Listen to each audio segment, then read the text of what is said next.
Well, hello everybody, and welcome to another edition of the Master Chess Web Show.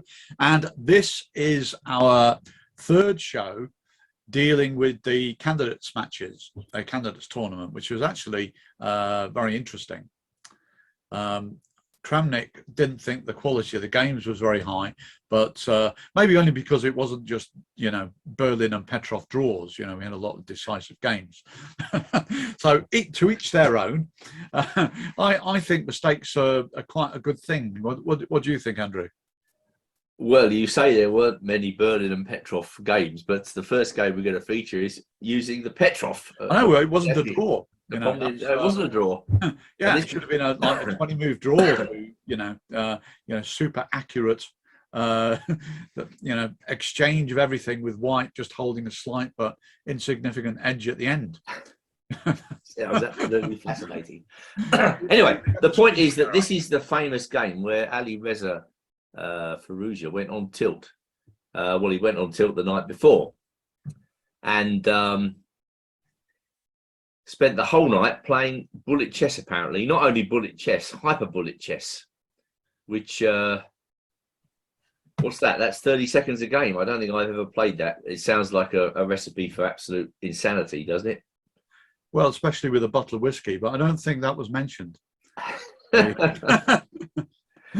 it's 30-second chess. This is real fried brains job, isn't it? It really is. It's incredible. How more quickly can you go? Will there be 15-second chess? I'm not sure.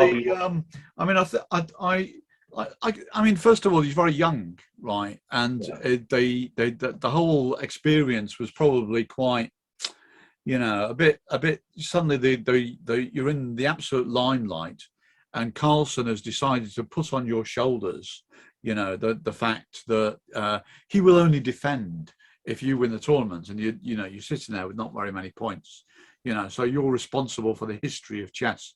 What better way than to shake it off than to play a night of bullet chess?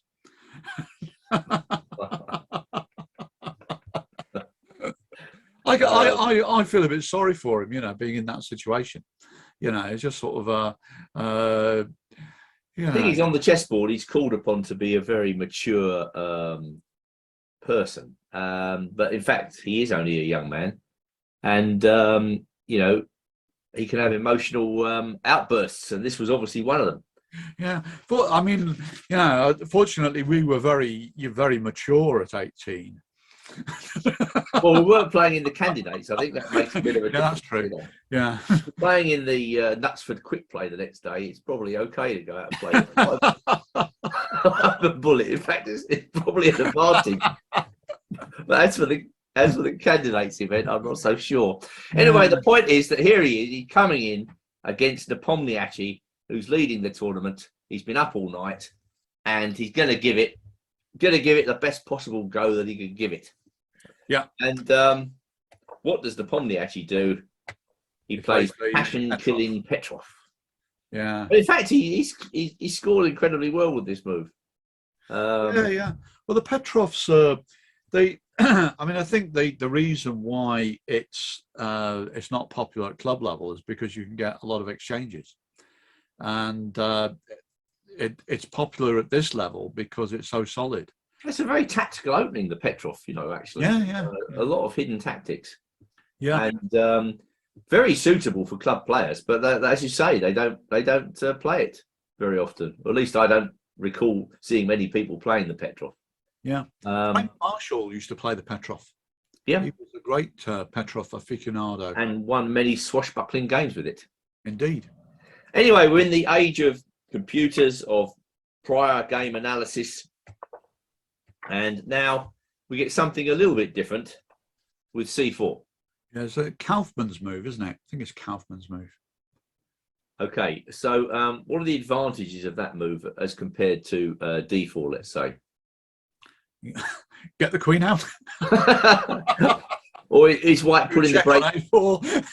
Is white putting the brakes on black playing D5? Yeah, that's the big idea. And because if you play D4, then they play. So that's knight takes E4. They go D4 here. then Yeah. black plays d5.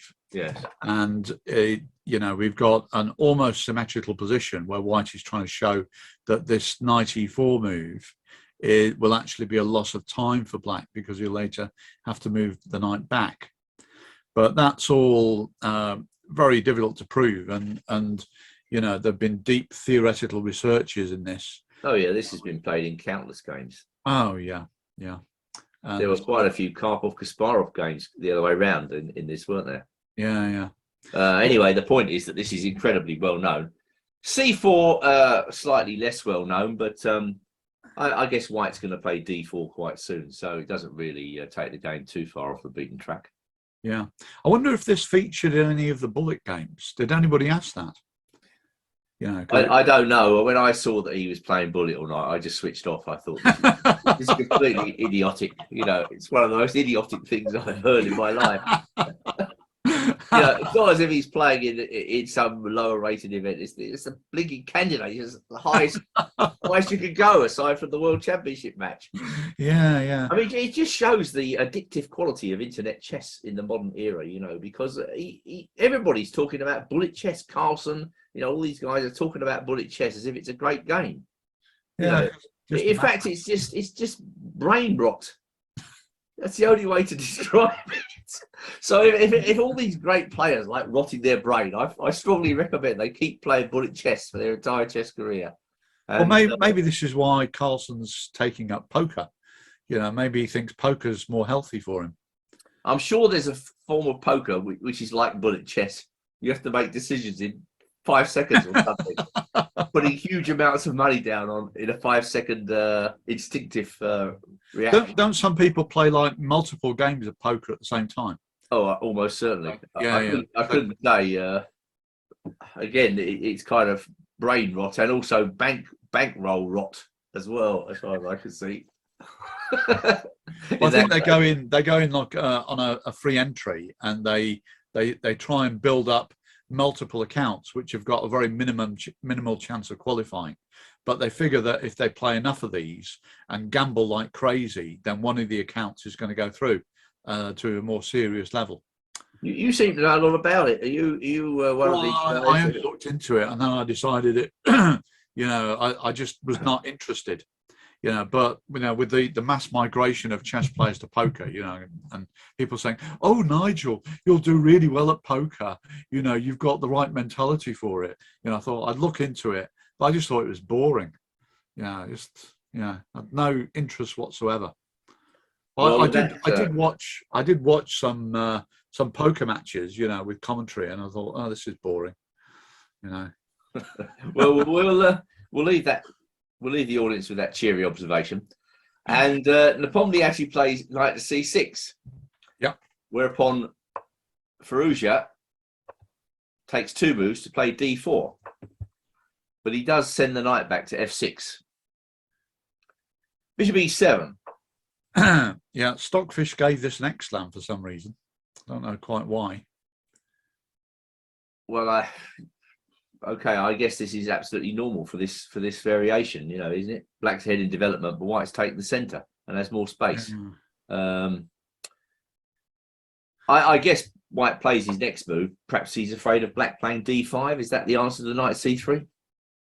Play d5 well, probably black castles first or something. Maybe the delayed d5 is because of some, I don't know, take some bishop b5. Because of black's speed of development, it doesn't look enormously threatening for black at all, does it?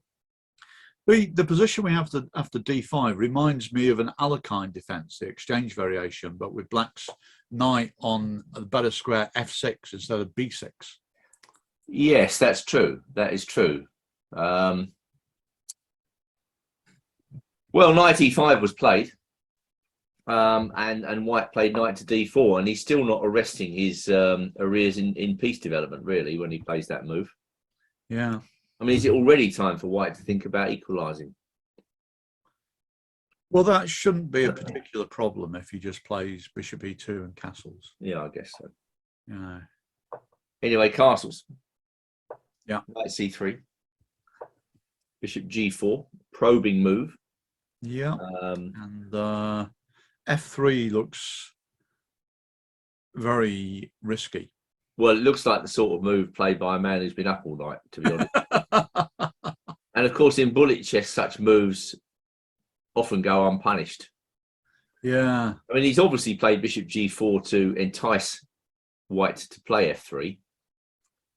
But to me, bishop e2 looks like a much more sensible decision. Do you think that Nepomniachtchi sort of noticed that his opponent might be looking a little bit under the weather at some point? Well, I can't say I didn't see Firouzja, but I mean, you must look a little bit dishevelled if you've been up all night, and especially playing bullet chess, because, I mean, I doubt he got much sleep. Yeah. He's been playing chess all night. Your mind's racing, isn't it? You can't just switch off and go to sleep at 6 o'clock in the morning. True. So I'm guessing he looked a little bit the worse for wear. But bishop e2 to me makes more sense, and I guess, well, you know, it's roughly equal, isn't it? I would have thought so. You know, black stops white from using the f5 square for the time being. What's wrong with black position? Not a lot. Nothing. I would have thought it's equal. Yeah. So that would have been the sensible way. Instead, he thinks to himself, right, I'm going to really try and win this game. And that means trying to push the guy around and keep the pieces on. Yeah, the really surprising move comes fairly shortly when the G pawn goes forwards. So black makes a stab at reducing white's hold on the centre. Yeah, queen makes a lot of sense, and gets his queen out. Castles, takes, queen to b6. So it all seems to make sense. And of course, now white starts to feel his slight lag in development, because he wants to play bishop e3, but of course b2's hanging. Yeah, and that will be taken, I think, if bishop e3. So king h1, and now black just simply keeps developing the pieces. And with the bishop on c1 tied down to an extent, I think white is already a bit worse.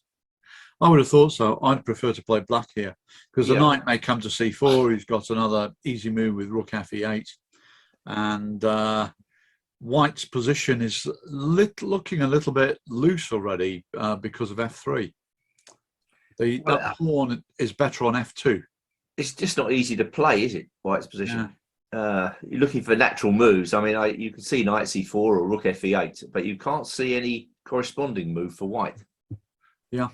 So he comes up with this banzai attack, starting with g4.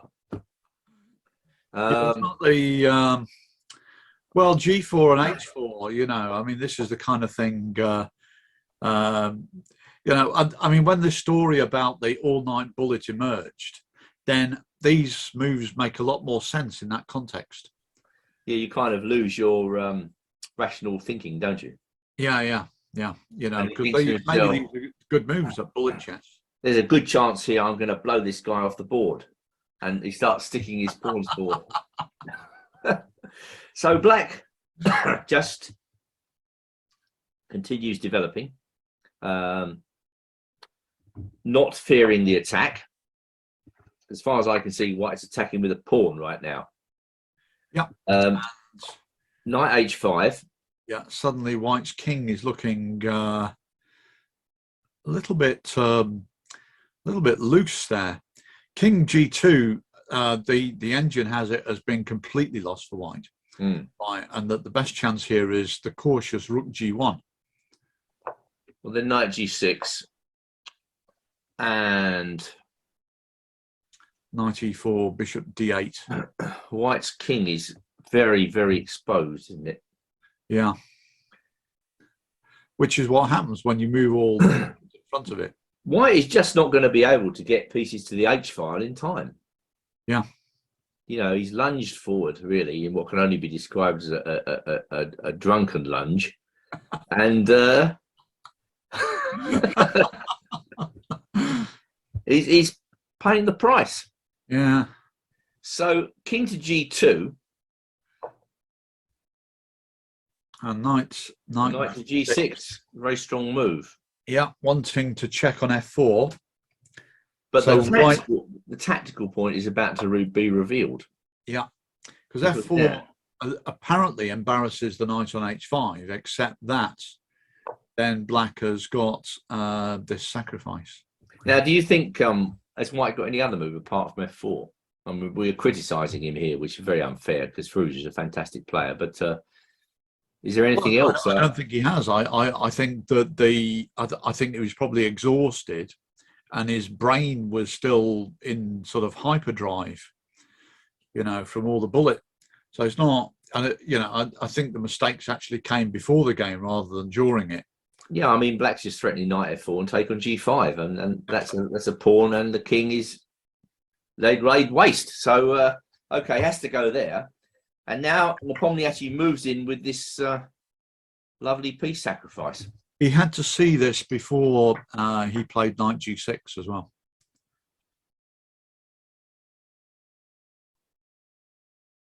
Right. Okay. So how clear? Otherwise, f4 would have been a strong move. How clear is this? So the knight comes to e4. Yeah.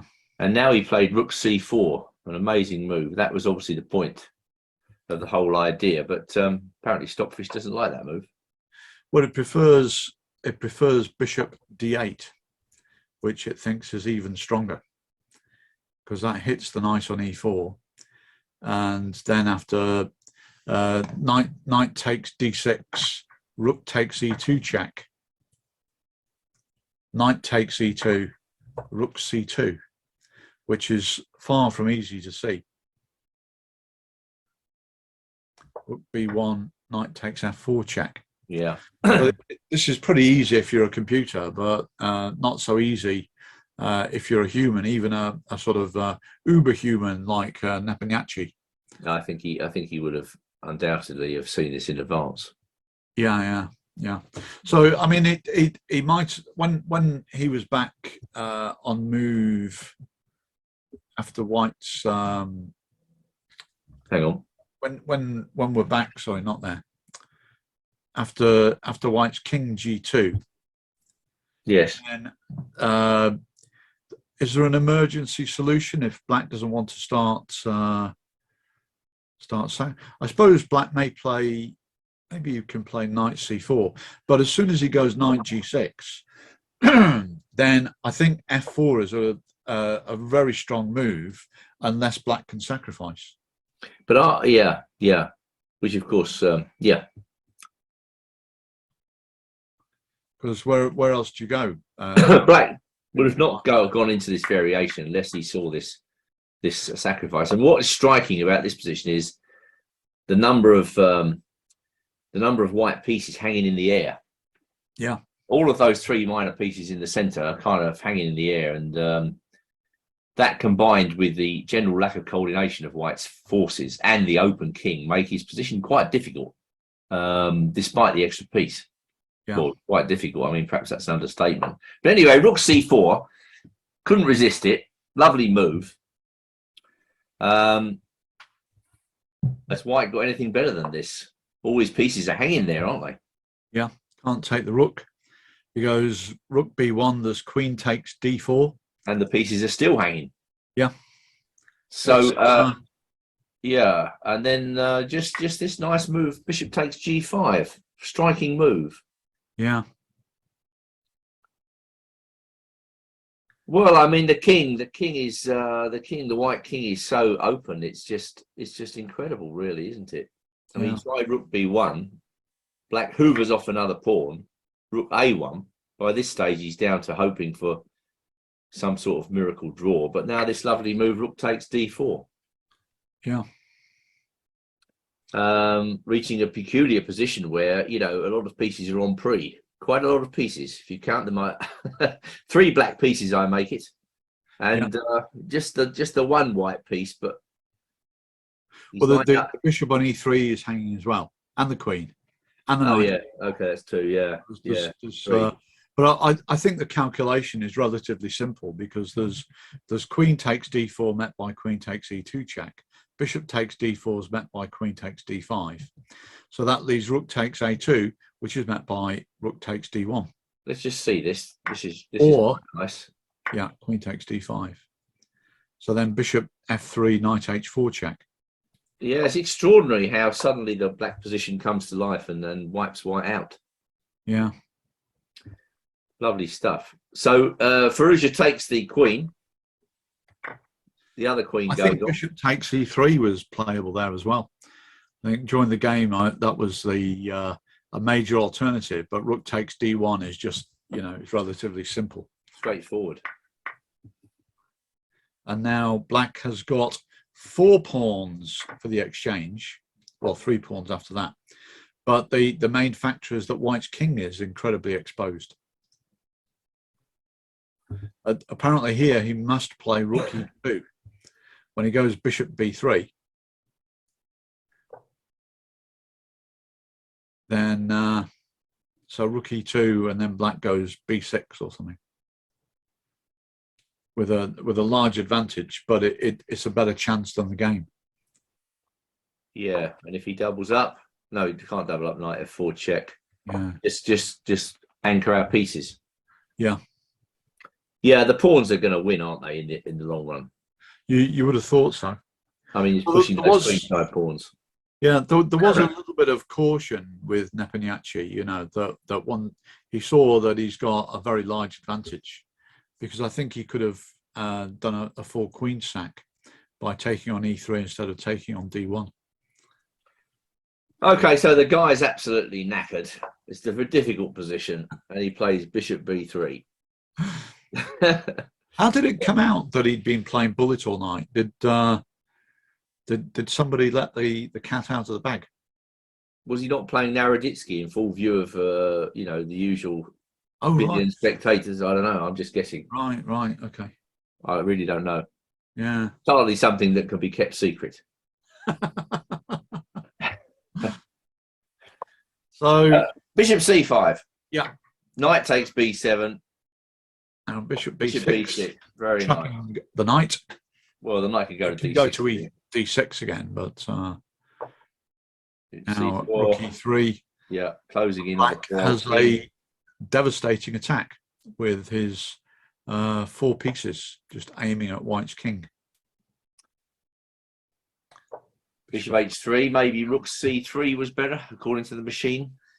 Yeah, but you know, we're talking about a 4-point advantage already. Yes. So which at this level is completely decisive. Yeah. So bishop h3, natural enough move, attacking the rook. What could be more natural? Bishop comes back, having nudged the rook off the f file. Bishop f1, bishop e4 check. And that looks terrible. Yeah, because if he goes bishop g2, there is rook h3 mate. Checkmate. Yeah. Yeah. And if king h2, king h2, you play bishop takes d5, take another pawn. That's very nasty of you, just taking a pawn. Indeed, because we don't have to worry about the h file now with the king on h2. It's also, in layman's terms, a fork. Yes, a fork. So rook c8 check, king h7. There's no rook h2 check there or anything. Jolly good job, I say. Yeah. And it's still in a fork. Yeah. And there seems to be no way out of that fork. That is a fork and a half. So well, there you go. I mean, actually, he brought it on himself, Firouzja. But I'm sure he will learn whatever needs to be learned from that exercise. And you know, in a tournament of this quality, you're bound to lose games. You know, and that's it. Yeah. Unless you are on absolute top form. Yeah, I mean, I think the criticism has been a little bit unfair given his youth.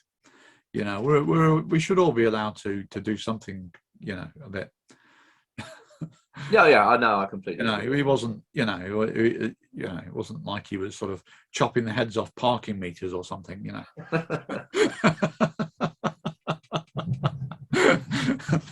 he played hyper bullet. And stayed up. So there's all these people. Oh, it's so bad. It could have been worse. That's true. With that, we move on to the second game we have this morning, which is Ding Liren, who finished second. Played a couple of not great games. This is one of them, but the rest of the tournament was really excellent. Yeah, as we're going to see in our final game. Yeah, as you say, everybody is entitled to one disaster, and this was Ding Liren's disaster, I think. Well, it's the second disaster after the Nefanyachi loss. Just after he got off the plane. So here we have him with the white pieces as well against Radjabov, and I guess Ding Liren eyes Radjabov up as a person to beat, especially with white. Yeah. So Radjabov was impressively solid in this tournament. He was very solid and self-possessed, and came equal third in the end. Which I think surprised a lot of people. Well, he's a great player, isn't he? He's just a great player. It didn't surprise me so much. No. I've always thought he's just like a really good professional player and very tough mentally. They're all great players. Yeah. And that's all you can say.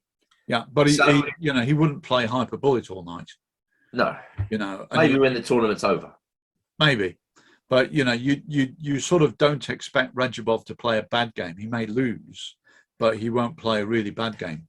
Well, of course, he was one of the great experts of the King's Indian, wasn't he? But he seems to have graduated to more solid openings. Well, he probably started using powerful engines, and they're particularly harsh on the King's Indian.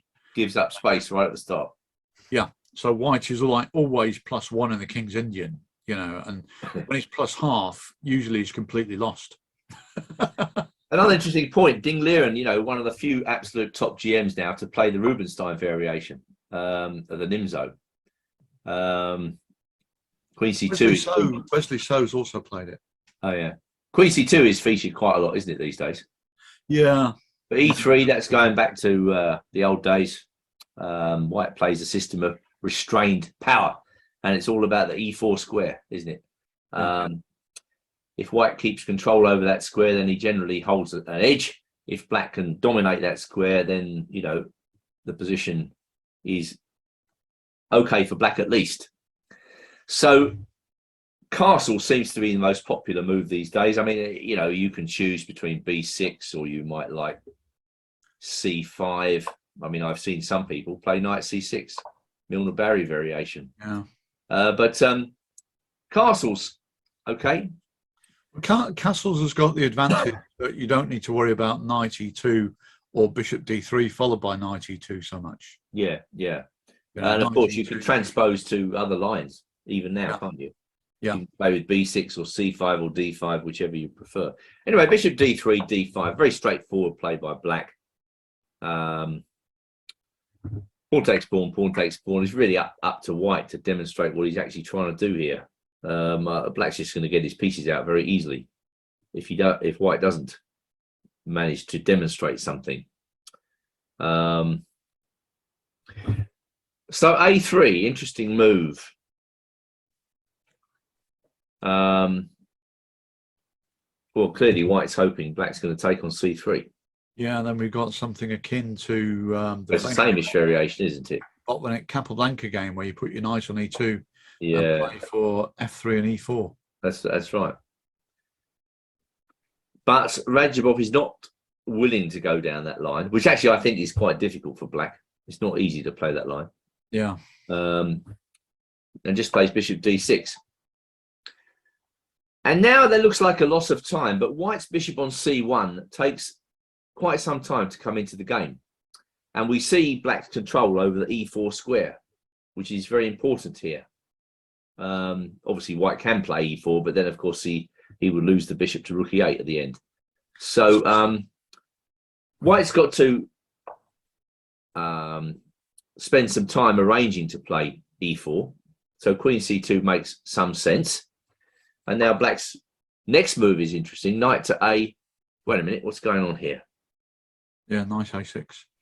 No, knight G2 was played first. For some reason, it jumped. couple of moves. So knight ge2, c5. Incidentally, it's worth mentioning that there's no real future for white in taking this knight. All that messes up black's pawns. As you can see, black's control over e4 is now very strong, and black's got the bishop pair. Yeah, and he will play for c5. Yeah, I think so. And white will have some problems unraveling his position. I think it's also worth saying that this position is a bit like an exchange Queen's Gambit declined, except that this bishop is on c1 rather than g5. Well, that makes a difference, doesn't it? Because it makes a humongous difference. Black's not under any pressure. Yeah. So white would not want to do that. So he played knight e2. Now black plays c5. That's what it's all about. And now he takes, interestingly. Yeah, this doesn't look right. I mean, I don't know where Rajabov deviated from established theory, but bishop takes a6. It really doesn't look like a good move to me. Well, then is he afraid of castles? Is he afraid of castle c4? Yeah, then bishop f5 still looks reasonable for white. 5 knight c7. Yeah, and push the queenside pawns. Yeah, f3. Yeah, I'm not trying to. I don't know, rook e8 maybe. Yeah, and then you've got to take this in order to get to play e4. Get e4 in. And I don't know. There's no Greek gift sacrifice. not quite, because the bishop will come to f4. Well, I mean, this looks okay for white somehow. Yeah. Yeah, maybe. Well, finally, you might be able to get your bishop out. That's but that looks more logical to me. You know, just to play for e4. I mean, of course, if black doesn't want to block the queen side straight away, he can just go rook e8, can't he? That would make more sense. And then I guess white plays f3, right? Well, I'm not sure, because now f3 is a move I'd much rather have in after c4. I suppose one of the problems is that black could actually take this pawn now. Yeah. What does white take back with? Take back the pawn. The pawn. Yeah, to keep black's knight out of c5, but then he can't play e4 anymore. Yeah, but maybe white should wait here with bishop d2. Yeah. You know, and then black can probably play c4. And then we get that other line with the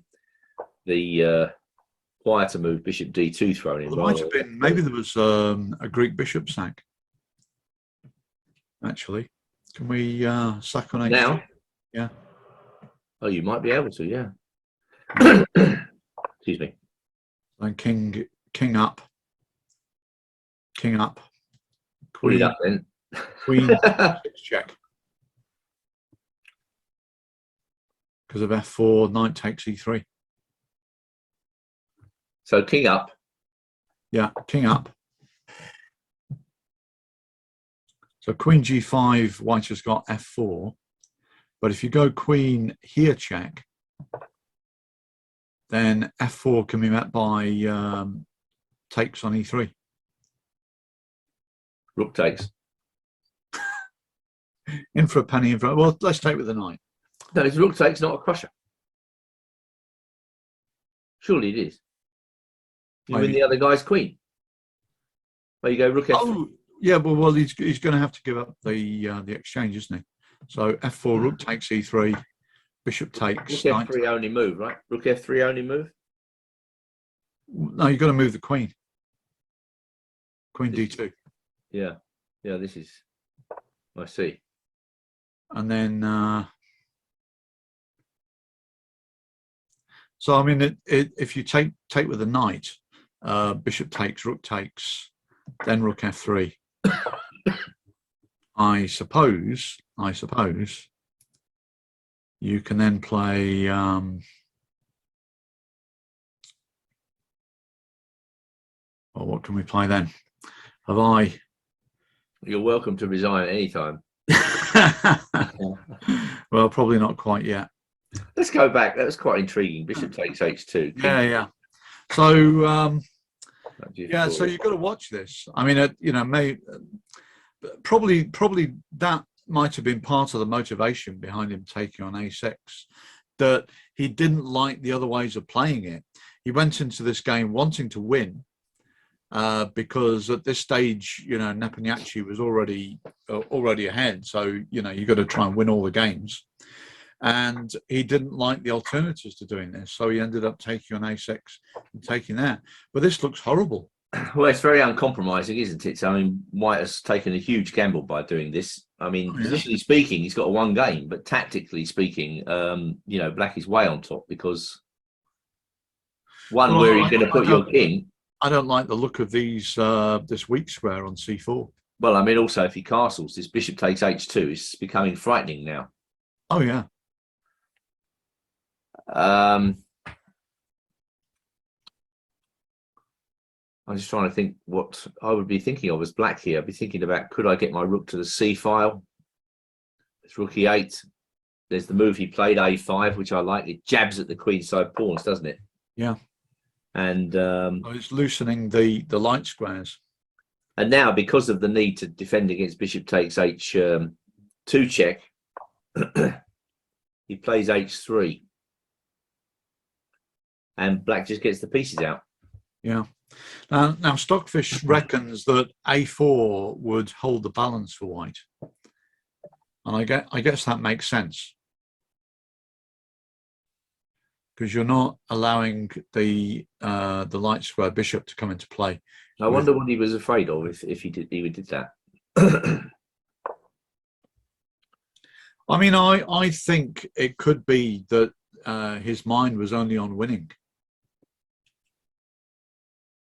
You know, he wanted to win this game, and he's got to negotiate the next 5 moves or so, hasn't he? Yeah, yeah. Without a disaster taking place. Yeah. So Black's going to place his rooks and his queen on the half open file. Yeah. I mean, the d4 square is holding White's position together, basically. You know, and if nothing else bad happens and he gets castled, then I think White's got a reasonable position. Well, something terrible could happen when he castles. I mean, let's put the queen on e7 and prepare something for him. Yeah, yeah, yeah. Well, there you go. Okay, the computer likes to defend that. I can understand why he doesn't like that very much. But taking on a6 just kind of encourages Black. You know, Black's resolved one of his weaknesses. Rook is in good play there, because it can swing across to b6 or c6 according to circumstances, which it does actually. Yeah. And now it's totally clear that you know, the real problem for White is his king. Yeah. So rook d2 was also criticised heavily by Stockfish. It wanted to play bishop a1 there. Okay, but you can understand why not many humans would play that move. Yeah. I mean, what do I do? Queen e7 or something?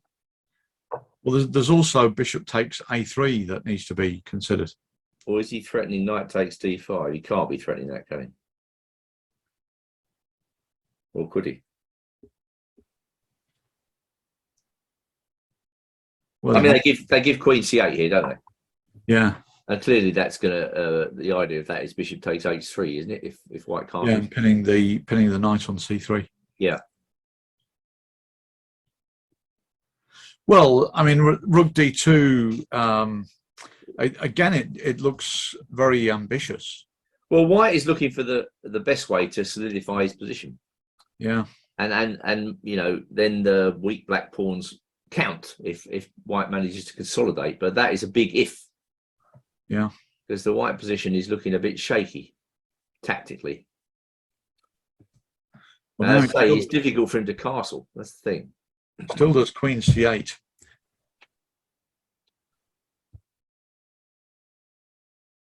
So after knight takes d5, you just take it back, and b2 is hanging at the end, followed by a check. Let's have a look. Knight takes d5. Yeah. takes on d5. Yeah. Then we've got to take this. Yeah, got to take the queen. And you take with the rook or the bishop. Well, this, so we take with the bishop, takes on d5, takes on b2. He takes on b6. That's tempting.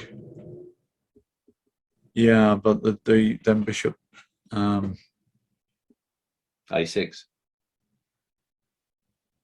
Yeah. Then rook c8. That looks terrible for white, doesn't it? We take this. He takes that. We take this.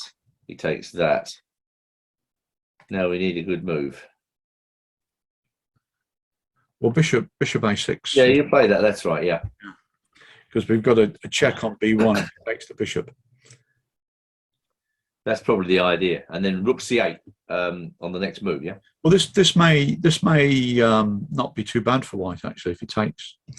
There's check, give up the rook here, and then take that pawn. Well, I still prefer black. And you are no doubt right to prefer black. Well, mind you, it's two pawns. It's 2 pawns. I don't know. Like white puts the knight on d4. It's going to be very tough to win. Yeah, and you can bring the king up.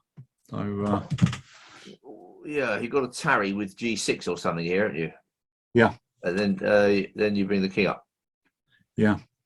Well, it's a difficult position. I don't know. I don't know. It can't be better for white, but I don't think it's that better for black either. It's probably objectively fairly level. I don't know. It depends whether black can get in and take the kingside pawns. Well, I think he should be able to get one of them probably. It's tricky. It's very tricky. G6, and then black needs something to save a kingside pawn. Yeah.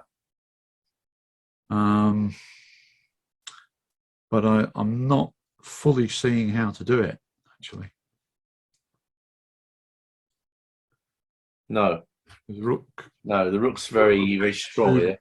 Rook I mean, maybe white should go here. Yeah. Should But then we just check. And then just check there, and then the f pawn is going to fall. Really not easy. Yeah. So that was another interesting line. Anyway, the point is back at the game. Ding Liren played f3. F3 looks well. It looks horrible. I mean, you know. Well, the next aside from just rook e8. The next move will be played by everybody on the planet, and then king f2. Yeah, and then queen b8, tying his pieces down.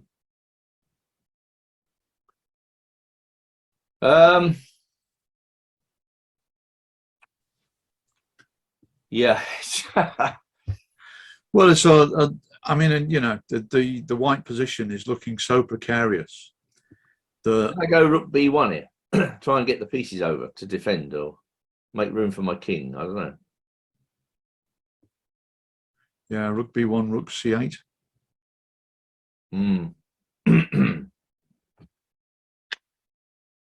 Yeah, and that really is difficult. Knight h5 could be an issue in some positions, couldn't it? Oh yeah.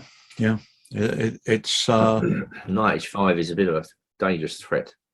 White is on the edge, and then the next move just pushes him over it when he goes queen c1. Black gets to play the spectacular rook takes e3. Wow. So king takes e3, just bishop c5 check. I mean, he must have surely after this. Yeah, queen e5 check.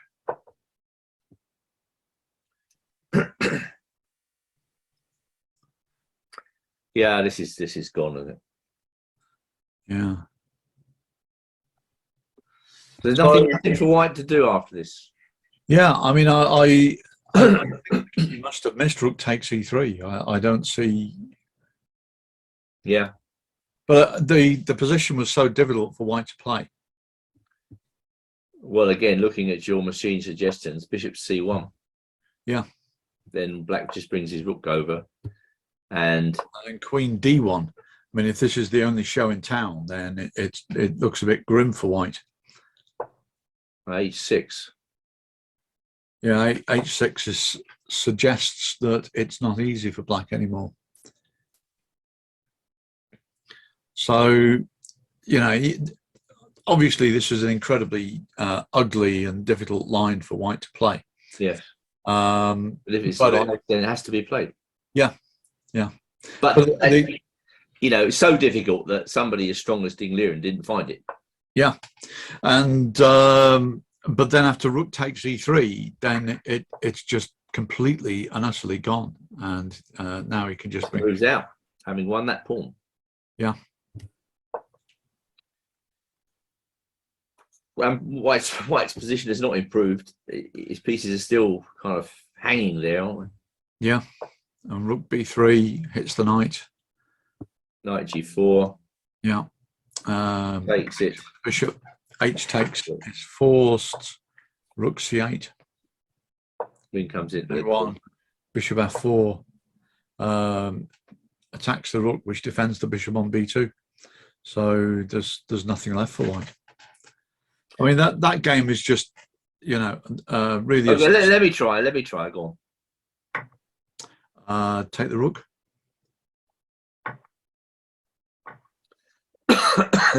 Three check. And I think it's dining time. What do you want to play?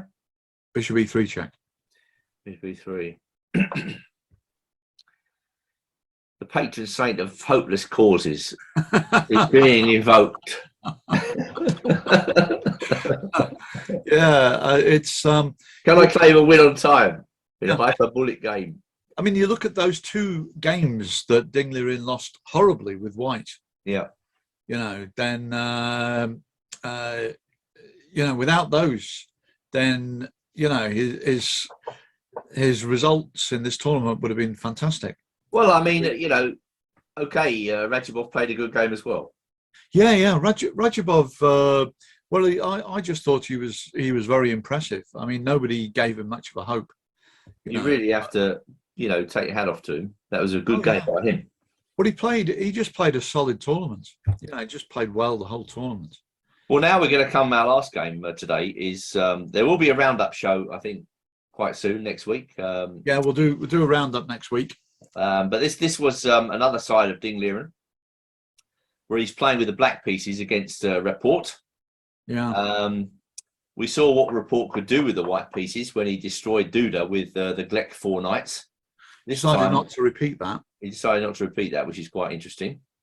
And instead, he plays his Steinitz system with D3, which again is all the rage, isn't it? Oh, it is. I didn't know that. That's well, they do it against the Berlin. Well, it stops the open via Lopez. Stops white playing D4 in one move. Yes, that's true. But white plays that later. Yeah. Anyway, you should know something about this. I remember in the dim, distant past, you recorded on this Moller system, one of the very first Foxy opening videos with castles instead of D3. Yes.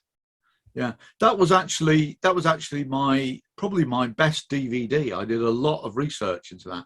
It was also the worst seller because nobody would get this blessed Moller system in. You know, if you don't get it in on move 2 at club level, then you're doomed. so you know, something on you've got to get your opening in faster. So the dashing Danish did really well.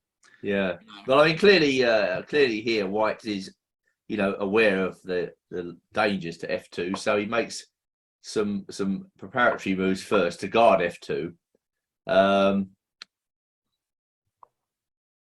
I mean, my impression of in a lot of these open game systems, you know, white doesn't play bishop g4 to bishop g5 to h4 because they're afraid of moves like g5 and h5.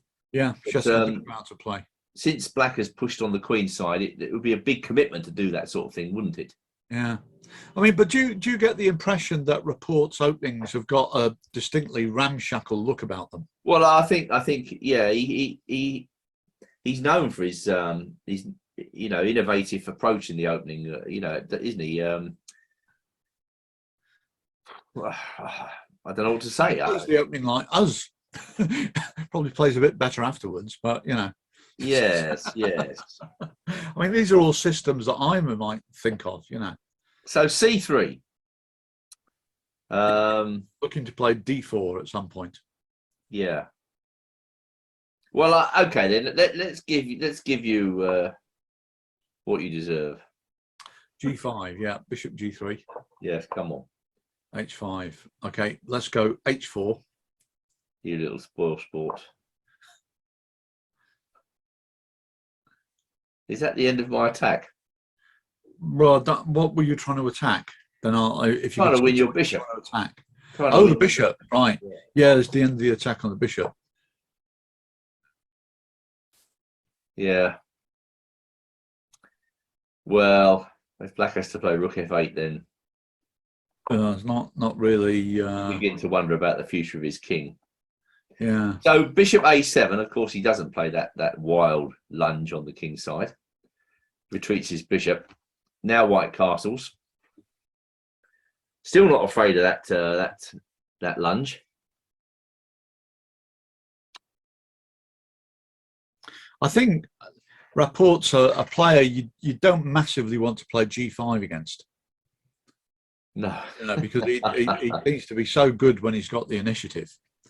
That you really want to. Do you say that? But he does play G5 in a minute. He just nudges the bishop off the diagonal first, and the game becomes incredibly complicated. But there is a line like this. I've seen Nigel Short play something like this, Averbach system, in the closed Royal Lopez, where Black does play G5, and there are known examples of this move. Okay.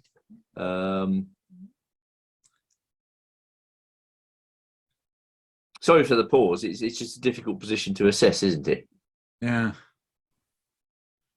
There is the real possibility that White could have put his king in the firing line. So knight to H5, A3, White's fiddling around. B8, wow. And the point of that is? That is a very good question. The next move, well, he plays Rook B7 next. I mean, I wonder if this is the idea that he wants to play Rook B8 and Rook B7. I mean, when you put the Rook on B8, very often it's an answer to White playing A4. So it may be the idea, but what is the actual idea? To have the Rook swing across to the king side at some point. Rook to G7. Yeah, or defend your F7 pawn. Wow. It seems a bit, a bit strange. Well, but it does point the finger at White's opening. White's piddling around here with these slow manoeuvres. So Black is trying to get on with it. Okay, I mean, so White goes. Let's carry on. White does C4. Very wise. And the knight drops back to C6, and then Bishop White B3. plays Bishop B3. Rook still moving. The Rook moves again. I just found all this astonishing. These different Rook moves. He doesn't want to be pinned, does he? So it's a kind of Bishop D5 anyway. Yeah. And now G4. Yeah, I mean,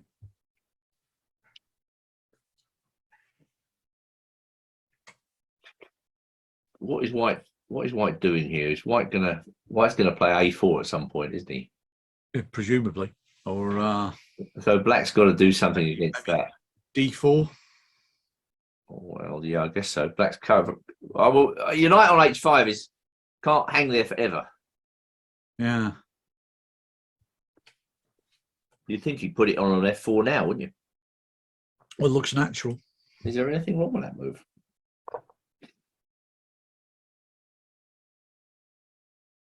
Looks like that what Black is planning for. Yeah. Would White then play D4? Wow. Man knows no fear. Probably would. Okay. I've got to take it. Yeah. And then do we take on c6? Well, I like you surrendering that Take bishop. d4. Well, yeah, I know. I'm just, I just didn't see. I mean, you might do that. I don't know. It looks like black should be all right here.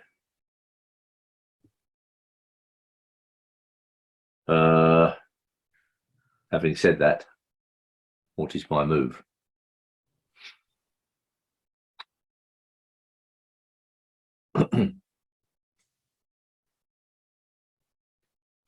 Yeah, hard position, isn't it? Yeah. Yeah, it's just incredibly complicated, and you get the impression that it could explode into action at any moment. Yes. Well, anyway, back at the game, he plays g4. Yeah, and white goes bishop h4, and now he goes knight e7. Seven. Again, you know, these moves all look very obscure, I would say. Knight g1, continuing the, well, that was forced, wasn't it? I suppose I could go knight e1, but that blocks in more pieces. Yeah, and he could come to e2 and g3 or something later, I suppose. He takes with the a pawn, which again would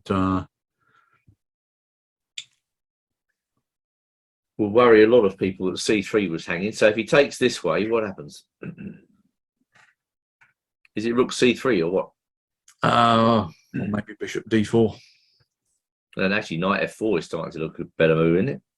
Yeah, knight f4 is starting to look like a good move here, because the bishop cannot move somewhere where it would protect the d3 pawn. Well, this looks nice for black now. It's been a very odd game so far. Very odd. Yeah. Now, okay, well, of course, this is the danger that white may suddenly open things up, and the black king is very exposed. Well, at this point, I started to wonder if Ding Liren would actually lose, because Rapport is so, when he's getting the initiative like this, he's incredibly dangerous. But he, you know, and amazingly, he keeps his position, which does look extremely vulnerable now.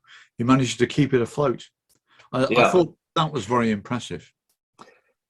Yeah, the capture on f6 is just met by takes and then takes on d5, isn't it? Yeah.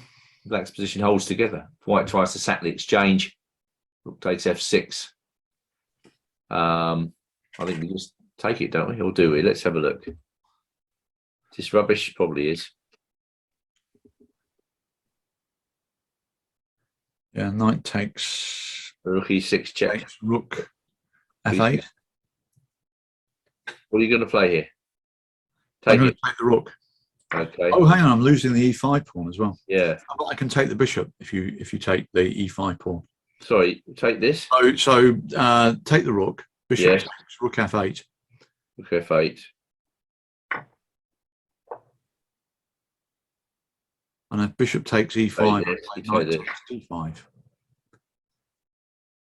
Okay. Very suspicious. Just final coordination, yes. Yeah. So we go to f7, I guess. And then suddenly black can have an attack with bishop b7 and extraordinary stuff, isn't it? Yeah. I mean, this kind of game is just so hard to play.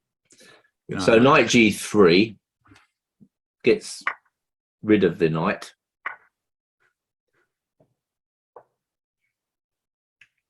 It does look as though black's position's hanging by a thread here because of his king in the middle, doesn't it? Oh, yeah.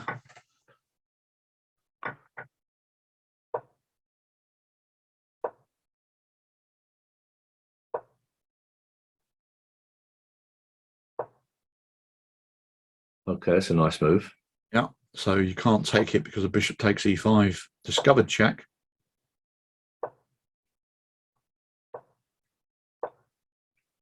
Wow. Yeah, so more tactics from Rapport. Well, I think that's got to be taken. Yeah. Right. So now we reach a position where it looks as though white has got a lethal attack.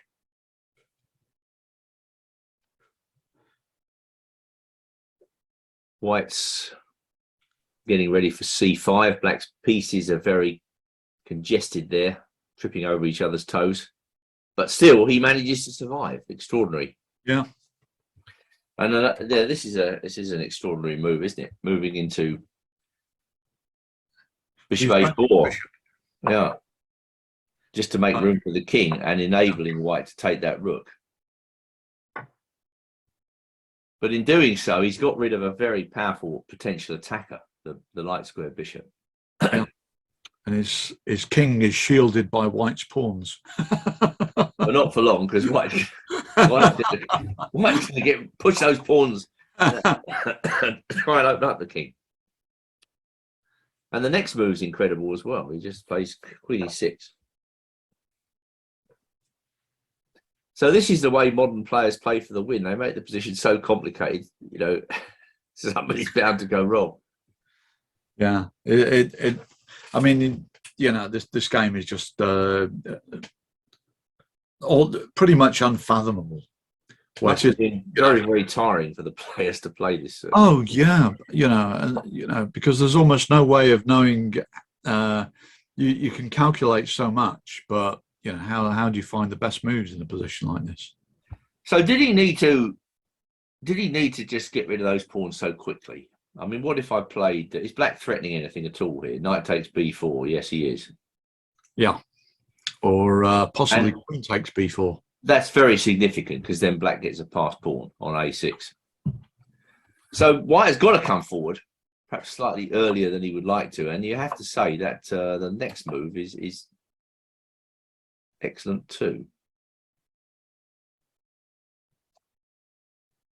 White's a bit tied down as well, isn't he? Yeah. I mean, he's threatened with the loss of his queen side. Yeah. So b6 check, the king just floats to b7, and then you've got the knight blockading on c6. And more manoeuvring. And that's another. Yeah. So the very sharp move. Yeah. So no d1. You can play check on f2. And sure enough, yeah, he goes wrong. Apparently, bishop e7 is right. Wow. Well, that's another very difficult move to find. You're going to have to put your king on b6 here, aren't you? Takes here. And he takes this. Takes this. And after rook b1 check, we just, I guess, go king a7. Calm as can be. Or can he then play rook a1? So rook b1 check. Yeah, you must go king a7. Well, I could go bishop b4. That's true. But then you can go queen b3 and I have to move the king up. Yeah. So if I go king a7, rook a1, queen b7. b7. And I guess white is now losing. Well, bishop d4 is next. Yeah. Cementing the bishop. I only need to be able to play queen f7 and then you could resign, but I don't seem to have the time. Yeah. Well, okay. Back to the game. Yeah. Played rook c3 and, well, he missed bishop d7. Rook c3, a takes b5. So cool. Yeah. So now he transposes into an endgame that, yeah, at first sight, well, the engine seems to think black is more or less winning now. Well, the problem is that white, you can't get the bishop into the game, can you? I mean, I guess what did he play bishop e7 now? I mean, what happens after this? Bishop b7. going And after. you just hoover the pawn up. Yeah. Yeah, so White's got a couple of problems: is the weak e pawn plus the offside bishop. Yeah. So when he goes bishop f6, he wants to transpose into an opposite color bishop endgame with rook takes d4, and the plan is to make a draw. Well, did he have a choice? I mean, obviously, in view of the threat of bishop b7, he perhaps didn't have a choice other than to do this. Yeah. And then he just chops it off. But apparently, he should be more patient and play something like this. But I mean, it's hard to believe now that White can hold this with Black's pieces very well coordinated. Yeah. Well, yeah, and then the opposite color bishop endgame turns out to be just plain lost. Well, let's have a look, because I can see why everybody can see where he's coming from here. Yeah. Right, so we've got 3 pawns each on the board and opposite color bishops. The problem is, of course, when you compare the position of the kings, this is where White starts to run into trouble, because his king is a long, long way from the action. And no matter how quickly he rushes over to try to rectify the situation, Black is holding him at bay here, shouldering him away by putting the king on b3 and c2. And White can't remove that pawn on g4, which is ultimately going to be the winning pawn, isn't it?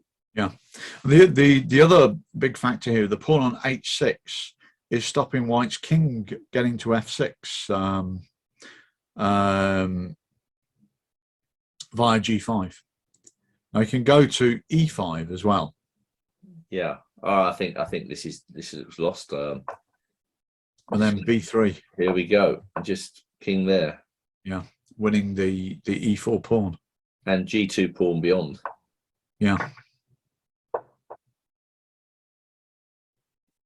Resigns. Yeah. Okay, so let's have a look. So king to b4. Yeah, we'll just king b4. Then he will go here. King a3 only move. King a3 is forced. Then you go after this pawn. Now the kingside pawn is forever going to be. Well, you don't even need to do that. You can just take